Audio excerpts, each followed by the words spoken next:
भंडाऱ्यातील गोसीखुर्द प्रकल्पातून 80 क्युसेक वेगानं पाण्याचा विसर्ग सुरू आहे। पावसाळ्यातील पूर नियंत्रणासाठी जिल्हा प्रशासनाकडून निर्णय घेतला गेलाय। राष्ट्रीय गोसीखुर्द सिंचन प्रकल्पाच्या धरणातून जिल्हा प्रशासनानं 80 क्युसेक पाण्याचा विसर्ग शनिवारीपासून सुरू केलाय। सध्या हा प्रकल्प तुडुंब भरलाय। भविष्यात वैनगंगेच्या खोऱ्यांमुळे मुसळधार पाऊस पडला तर वैनगंगा आणि भंडारा जिल्ह्यातून वाहणाऱ्या इतर नद्यांना मोठा पूर येऊ शकतो आणि त्यामुळे खबरदारीचा उपाय म्हणून हा प्रकल्प रिकामा करून ठेवला जातोय।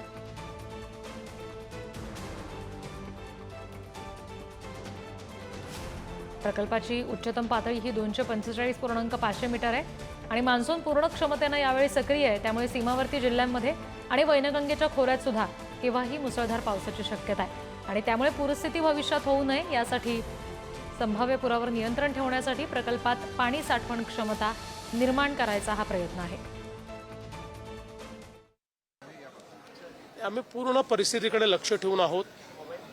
कधी विसर्ग सुरू करायचा, कधी तो बंद करायचा, या संदर्भात पूर्ण सगळं नियोजन करण्यात आलेलं आहे। बाजूची जी राज्य आहेत त्या राज्यांशी देखील आपलं कोऑर्डिनेशन आहे। त्या राज्यांमध्ये आपला एक त्या ठिकाणी इंजिनियर हा बसलेला आहे की जो तिथे या पूर्ण पावसाळ्यात तिथेच असतो आणि तिथनं तो कोऑर्डिनेशन करतो। त्यामुळे मला असं वाटतं की योग्य प्रकारचं कोऑर्डिनेशन केलेलं आहे। अर्थात निसर्गाचा अलीकडच्या काळामध्ये काही फार भरोसा देता येत नाही, पण आपल्याकडनं नियोजन पूर्ण केलं आहे।